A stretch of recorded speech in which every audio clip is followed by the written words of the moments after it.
पहले धमकी भरा कॉल और फिर जान से मारने की साजिश। कौन है जो धीरेंद्र शास्त्री को मारना चाहता है? कौन है सनातन विरोधी? इन सभी सवालों के जवाब मिलेंगे आपको 2 मिनट की इस रिपोर्ट में। हमेशा अपने विवादित बयानों को लेकर चर्चाओं में रहने वाले धीरेंद्र शास्त्री को कौन नहीं जानता। कुछ दिनों से वो सोशल मीडिया पर छाए हुए हैं। उनके विवादित बयानों के कारण कुछ लोग उनके भक्त बन गए तो कुछ लोग उनके विरोधी बन गए। कुछ सनातन विरोधी ताकतें उन्हें मारना चाहती हैं तो कुछ सनातनी ताकतें हमेशा उनके साथ खड़ी रहती हैं।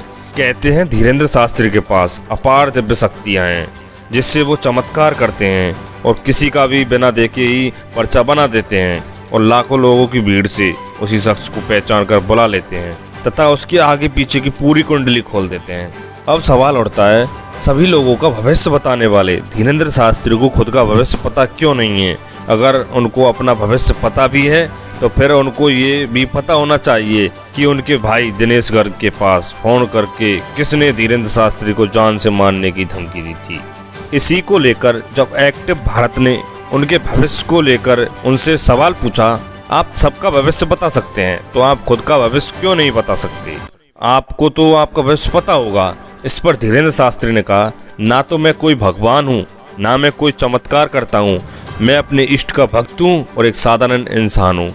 जब मैं व्यासपीठ पर बैठता हूँ तो सन्यासी बाबा और हनुमान जी की प्रेरणा से लोगों के दुख दर्द सबके बारे में बता पाता हूँ।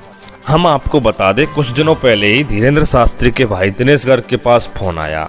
इस पर दिनेश गर्ग ने बताया कि किसी ने फोन पर धमकी देते हुए कहा कि मेरी धीरेंद्र से बात करवाओ, तो मैंने मना कर दिया और बोला, कौन धीरेंद्र शास्त्री? मैं किसी को नहीं जानता। तो उधर से अनजान शख्स ने जवाब दिया, तो ठीक है, धीरेंद्र शास्त्री की 13वीं की तैयारी कर लो। ये सब बोलकर फोन काट दिया। इस मामले में पुलिस अभी तक एक भी आरोपी को पकड़ नहीं पाई है और इसके बाद खबर आ रही है धीरेंद्र शास्त्री को मारने की साजिश करते हुए 3 अनजान शख्स को एमपी पुलिस ने गिरफ्तार किया है, जिसमें उन्होंने बयान देते हुए कहा कि धीरेंद्र शास्त्री धर्म विरोधी बयान देते रहते हैं और हम अपने धर्म का अपमान नहीं सह सकते, इसलिए हम धीरेंद्र शास्त्री को मारना चाहते हैं। आपको बता दें कि ये तीनों शख्स मुस्लिम धर्म से आते हैं। ये तीनों धीरेंद्र शास्त्री को मारने की साजिश कर रहे थे। इसी को लेकर वो कई बार दरबार भी गए थे। अब इन सब के बाद धीरेंद्र शास्त्री की सुरक्षा पर भी सवाल खड़े हो रहे हैं। अब देखना होगा इसमें पुलिस क्या एक्शन लेगी।